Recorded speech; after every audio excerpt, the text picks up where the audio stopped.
One of the main components of connective tissue is collagen. Collagen's a word we hear a lot now, right? And we know that collagen pound per pound is stronger than steel. So think about the human body as the scaffolding, and collagen, because connective tissue is holding it together.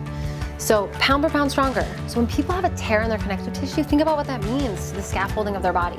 They went up against steel and went stronger then. And so how does that relate? Why is that important?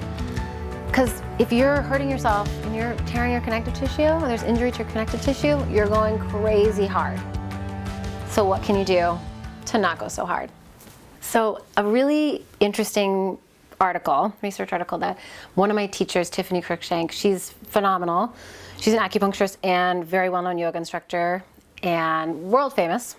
She always sends the best research and shares the best research. And one of the things she showed was that out of a huge study, muscle strains, tears, all the jazz, 68% were connective tissue, were tendon, where only 12% were actually muscle. And to me, okay, 68% being tendinous, okay, you wouldn't think like that's a big deal.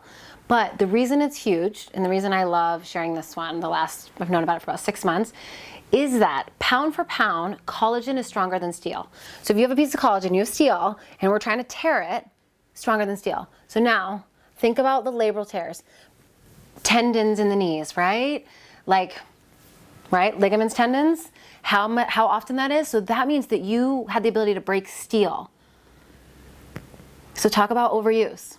Talk about what that means. Like if you're going that hard that you could break steel in your body, that's pretty crazy. And so for me, what does that mean? Why is that important? We're doing too much. We're going too hard. Yeah, there's the freak accidents where you jump up and you fall and that happens.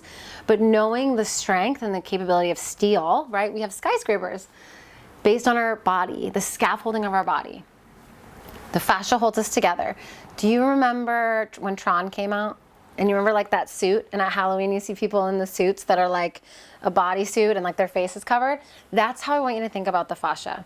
So the fascia is the scaffolding of our body, holds everything together. Previously, 20 years ago, they used to do dissections and throw out the fascia, the connective tissue.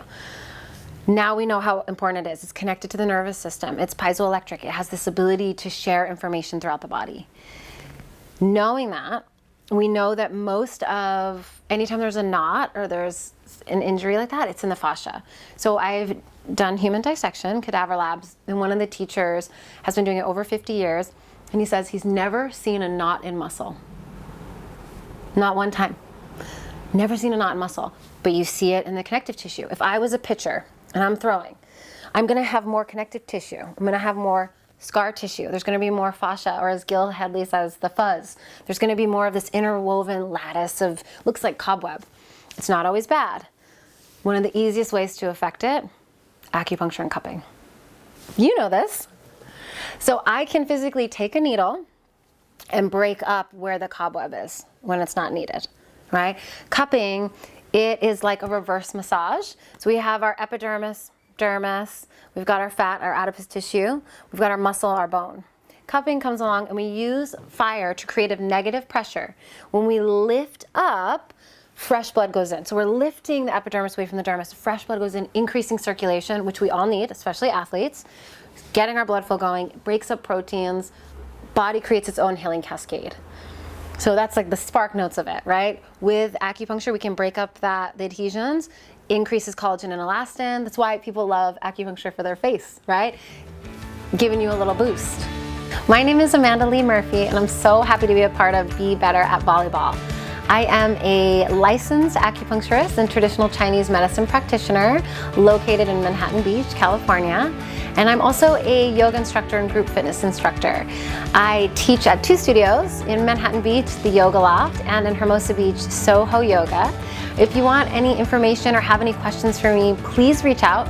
My website is just my name, Amanda Lee, LAC. So LAC stands for Licensed Acupuncturist. So AmandaLeeLAC.com. Looking forward to connecting soon.